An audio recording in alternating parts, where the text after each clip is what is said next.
Hello guys, so it's James here. We're going to be talking about a couple of different things to do with Battlefield 2042.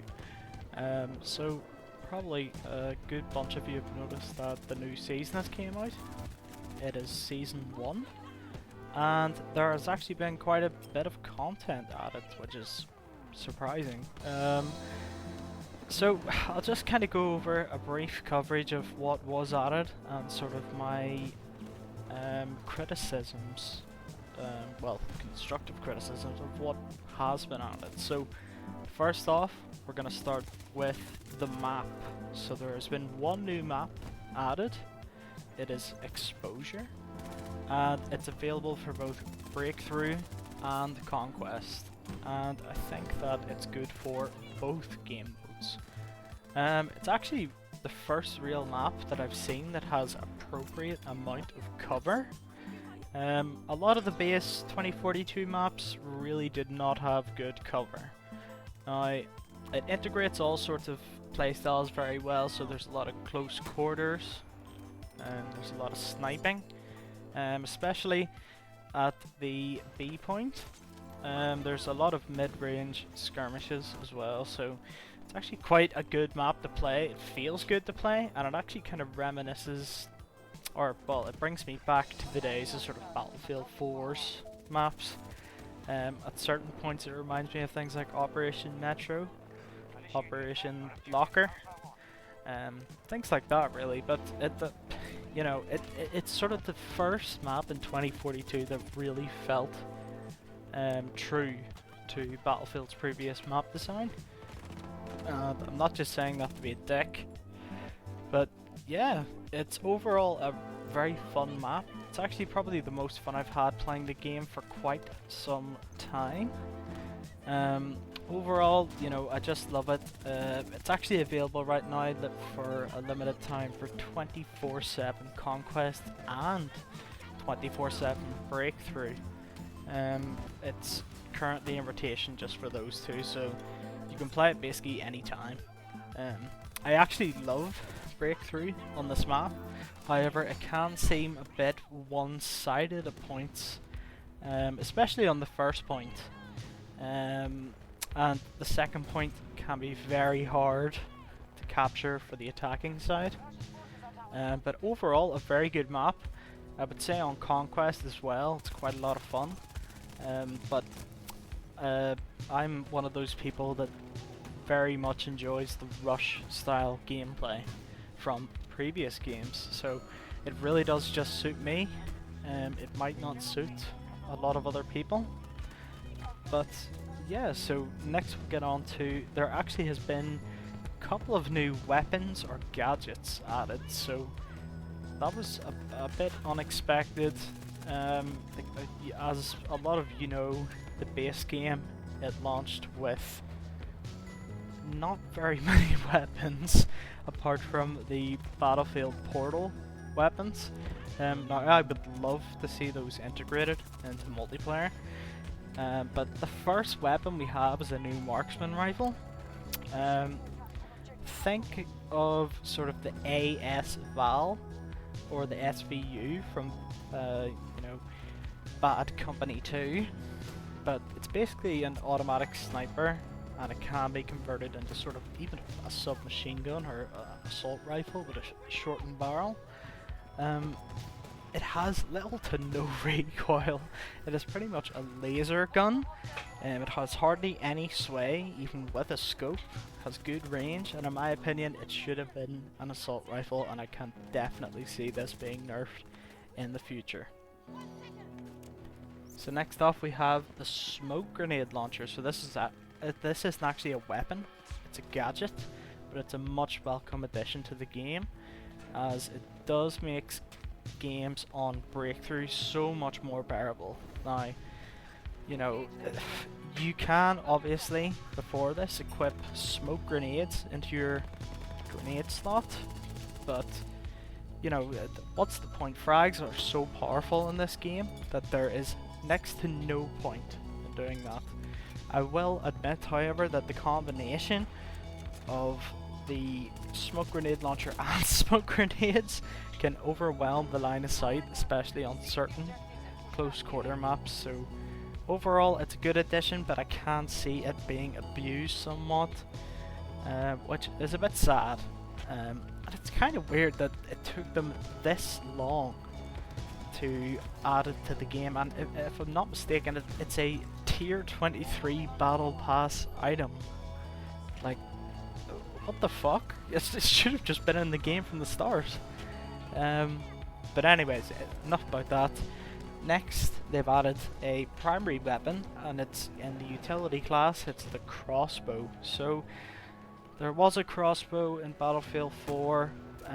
It didn't feel very powerful, but in this game it does feel pretty good actually. You can get a couple of different attachments for it. You probably won't be seeing gameplay of it here just because I am dog shit with it, but I have seen quite a lot of people who are good with it. So to unlock it, it's, you know, you have to unlock it, but you also have to unlock the different attachments. So as far as I'm aware, there's sort of a grenade attachment or a sticky grenade, that kind of thing. But yeah, no, I think it one-shots most people even with body armor, so it can be quite effective, but it's sort of a main weapon, you get what I mean? You know, I'm not going to see very many people using it as their main weapon. Next thing we have to talk about is, so all this revolves around the battle pass. So a lot of people are complaining that the rewards for the battle pass essentially, you know, just for grinding very hard, you only receive at the minute 2 weapons and 1 gadget, and you know, one of those is a smoke grenade launcher, and the other things you'll receive are exclusive skins for both guns and skins for specialists. And in my opinion, the free battle pass currently is worth the grind, but by God, do not buy the premium one, as I swear to God, this will give EA an excuse to further pump more content which should have been in the game at launch into it. And I think it's disgraceful that this game launched with such little content. I was extremely excited for this game, and it's just disappointed me. It really has, and I know a lot of other people would feel that way as well. But one of the last things I forgot to mention is one of the biggest, but it's the new specialist. So there has been 1 new specialist added, and she's called, if I'm not mistaken, she's called Liz. And she's essentially has a tool or a launcher that acts as a TV missile. So if you play Battlefield 4 or you play Battlefield 3, you're probably quite familiar with what a TV missile is. It's kind of like there was a kill streak in Black Ops, I think the Valkyrie missile. It's very similar to that. But it's a great tool for taking out tanks and helicopters. It usually takes them out in about 2-3 hits. Now, I do have a big complaint about this. It is quite a hard thing to aim. But this thing is overpowered as hell against tanks. Honestly, tanks don't have any sort of countermeasures towards this thing. Tanks are not fast enough to avoid it. However, if you're in, say, a helicopter, you know, or a vertibird, like, you can avoid this. You can see it coming easily. You can actually shoot it to explode it before it does end up hitting you. But with tanks, there is just very little room for you to actually avoid it. There's very little counterplay, and I can see in about 2-3 hits. Now, I do have a big complaint about this. It is quite a hard thing to aim, but this thing is overpowered as hell against tanks. Honestly, tanks don't have any sort of countermeasures towards this thing. Tanks are not fast enough to avoid it. However, if you're in, say, a helicopter, you know, or a vertibird, like, you can avoid this. You can see it coming easily. You can actually shoot it to explode it before it does end up hitting you. But with tanks, there is just very little room for you to actually avoid it. There's very little counterplay, and I can see it's very annoying. Tanks in this game are already not that great. They're pretty good actually with the heat shell, but that's only good against infantry. And overall, I think that this game is a lot more infantry focused, and you can clearly tell that by sort of the weapons they've included, the kinds of vehicles, things like that. They have also added 2 new vehicles. So there's a there's a stealth helicopter. This thing is ridiculous. Now, stealth helicopter, if you fly at a certain rate, you can change it from stealth mode into sort of regular chopper mode, and it cannot be targeted by lock-on missiles no matter what, even if it's soft land. So it's very, very difficult to counter, and it's something I wouldn't really use. I'm not really a vehicle player myself. I'm more infantry, as you can probably see by the gameplay. I'm not very good at infantry, but yeah, who cares? But overall, I'm actually pretty happy with what DICE has included in Season 1. But I'm also really, really underwhelmed. I feel like this is a step in the right direction with certain aspects, but I hope that they, you know, I've also heard rumors that they are more or less going to abandon the game, and they have sort of a skeleton crew working on it at the moment, and that they're already working on the next Battlefield title. Now, who knows when that's going to come out? Who knows when it's going to be revealed? But there's a lot of mystery behind this, and they're being quite secretive, so I would take whatever they say with a grain of salt.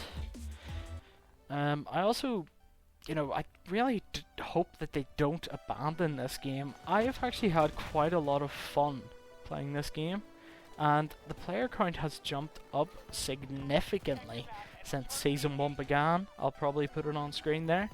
But hopefully Season 2 brings a lot more content, and hopefully map updates. So they actually teased a couple of map updates, especially just some of the older ones, where there's a lot more cover. It's a bit better to play through on breakthrough, different things like that. But I would love to see a couple of new maps in the same style as Exposure. Exposure, in my opinion, is just a good map. I would actually call it great. I think it's a lot of fun, both for infantry and for vehicles. But yeah, it's tough, man, because DICE is being quite secretive at the minute about the development of this game. So who knows what future content will be put out? Will it be free? Will there be DLC? But yes, I'll try and include as much information about these sort of claims of the next Battlefield game sort of at the end there, if I can. If I can't, well, I might make another video about it in the future. But anyways, guys, thanks for watching. This is just sort of my brief overview of Season 1. And I'm excited for probably what they'll bring in Season 2. But as they always say, it's too little, too late. This has been way too late. This game came out nearly a year ago. You know, it came out so many months ago. We're only now getting one new map. You know, what did they expect us to do? But anyways, guys, have a great day, and that's me signing off. Thanks. Bye.